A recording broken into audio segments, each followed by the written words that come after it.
এই যে আজ আমি নতুন করে জীবন শুরু করেছি, আমার গানকে নতুন করে আঁকড়ে ধরার সুযোগ পেয়েছি, এত মানুষের কাছে আমার সাধনাকে তুলে ধরার একটা প্ল্যাটফর্ম পেয়েছি, সে সবই তো আপনার জন্য মিস্টার চ্যাটার্জি।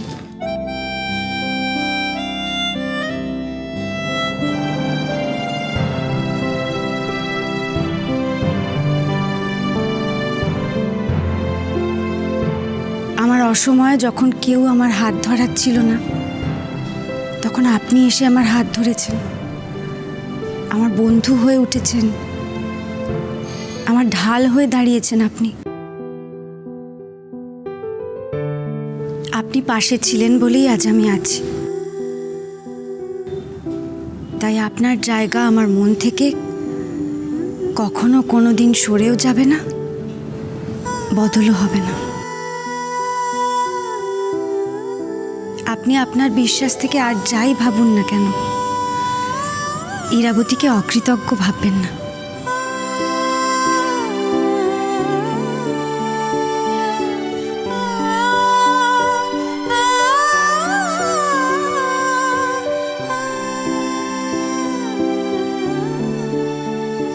দি আর আকাশদাকে একসাথে দারুণ মানায়, কি বলো ঠাম্মু?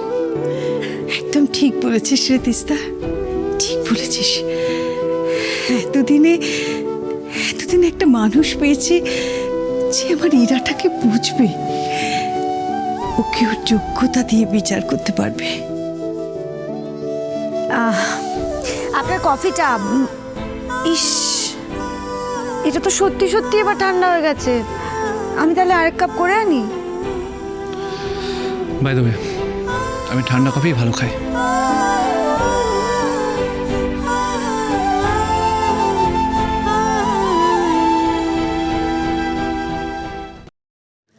ও মাই গড, সেদিন এত রাতে ব্রত দিকে কেন ফোন করেছিল, তাও আবার আমি না জানিয়ে?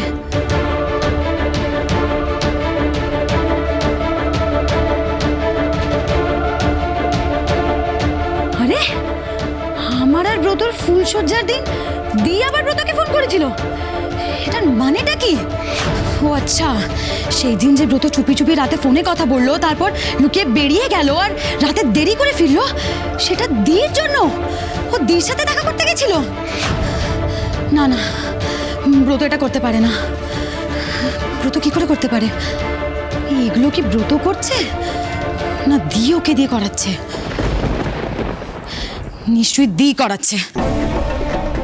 এটা তো দির চিরকালের হ্যাবিট, উপরে উপরে ভালো সাজা আর ভেতরে ভেতরে ছুরি মারা।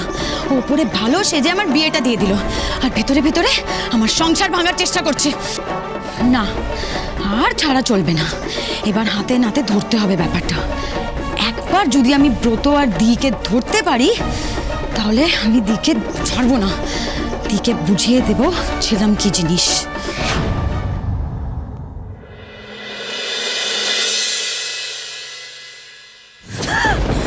কে? ইরা, আমি আমি আমি ঋতু, তুমি? কি ব্যাপারটা কি? ইরা ইরা, আমার তোমার সাথে একটু কথা বলা দরকার। It's very urgent. আমি এ বাড়িতে আসার পর থেকে তোমার সাথে কথা বলার অনেক চেষ্টা করেছি, কিন্তু তোমাকে একা পাইনি। তুমি প্লিজ আমাকে একটু সময় দেবে, প্লিজ?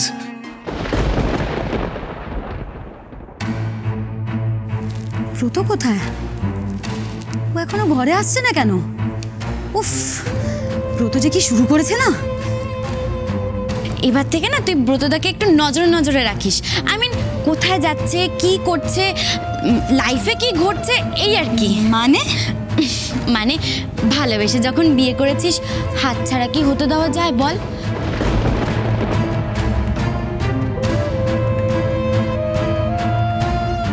ব্রত, এটা কি হচ্ছেটা কি বলো তো? ঝিলি যদি এইভাবে আমাদের দুজনকে দেখে, ও কি ভাববে? তারপর সেটা নিয়ে নানা রকম প্রশ্ন হবে। আমার না এগুলো একদম ভালো লাগে না। আমার বোন পছন্দ করে না, এরম কোনো কাজ আমি করতেই চাই না। আর শুধু বোন পছন্দ করে না কি বলছি, আমার নিজেরও এটা পছন্দ হচ্ছে না।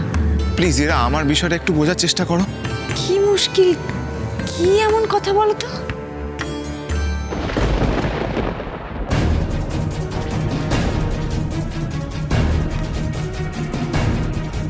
বাবা, তার মানে আমি যা ভেবেছি তাই। এই দিটা আবার ওর খেলা দেখাতে শুরু করেছে। তারা এবার কি করে তোর এই আসল চেহারাটা সবার সামনে আনতে হয়, এবার আমি তোকে বোঝাবো।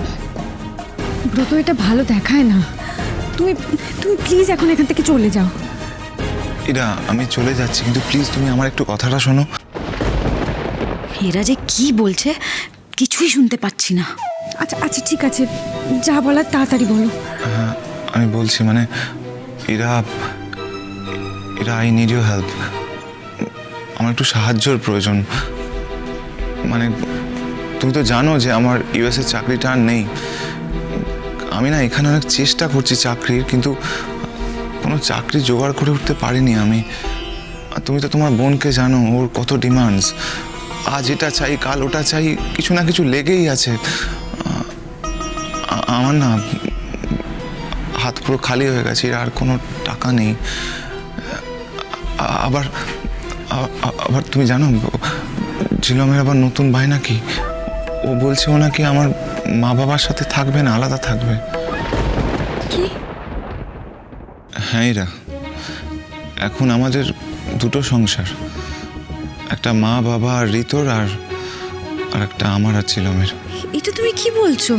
একদমই ঠিক বলছি। আবার ঝিলমের নতুন সংযোজন হচ্ছে, ওর দুজন কাজের লোক চাই। একজন রান্না করে দেবে আর একজন ওর ঘরের কাজ করে দেবে। ছিলি এটা কি করলো? ছিলি সংসারটা আলাদা করে দিল। এটা একেবারেই ঠিক হয়নি। তোমার তো ব্রত ওকে বোঝানো উচিত ছিল। কাকু কাকিমা নিশ্চয়ই খুব কষ্ট পেয়েছে। এরা বিশ্বাস করো, আমার খুব হেল্পলেস লাগছে। আমি আমার মাকে, ঝিলিকে সব রকমভাবে বোঝানোর চেষ্টা করেছি। তারপর ফাইনালি আমি ভাবলাম যে আমার কথা একমাত্র তুমি বুঝতে পারবে, কারণ তুমি আমার একমাত্র বন্ধু। বন্ধুত্বের কথা বলো না ব্রত। এখন তো সবটাই শুধু প্রয়োজন।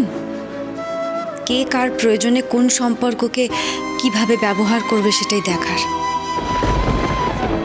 বরং সোজাসুজি প্রয়োজনটা বললেই বোধহয় সুবিধে হবে। তোমার এখন আমাকে প্রয়োজন টাকার জন্য, তাই তো? বলো কত টাকা লাগবে? আমার বোনের হাজবেন্ডকে আমি কত টাকা দিয়ে সাহায্য করতে পারি বলো? ওই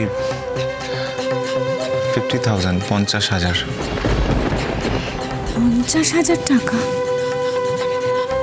না মানে এরা কোনো প্রেশার নেই।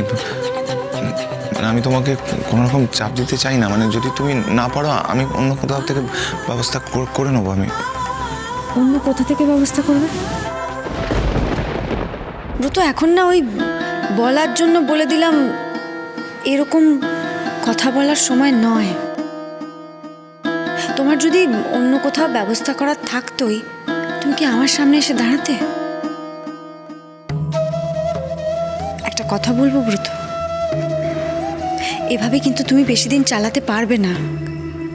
আমি বা অন্য কেউ কতদিন তোমাকে সাহায্য করতে পারবো? ধারের জীবন নিয়ে এভাবে চলা যায় না। তারপর এখন তো আবার ঝিলির দায়িত্ব তোমার ওপর। আর শুধু ঝিলি বলছি কেন, কাকু কাকিমা বাড়ির বড় ছেলে হিসেবে ওদের দায়িত্বটা তো নেওয়া তোমারই উচিত। আর তুমি এসব কিচ্ছু না ভেবে সংসার ভাগ করে বসে আছো। আর এখন অসহায়ের মতন আমার কাছে এসে হাত পাচ্ছ। এরা যে সম্মানটা যদি রাখতে চাও, তাহলে দয়া করে একটা চাকরি জোগাড় করো। আমি তোমার কাছে হাত জোড় করছি। আর সবচেয়ে ইম্পর্টেন্ট যেটা, সেটা হলো সবার আগে তুমি ঝিলিকে সব সত্যিটা বলে দাও। কতদিন একটা মিথ্যে বই বেড়াবে? কোন সত্যির কথা তুই বলছিস দি?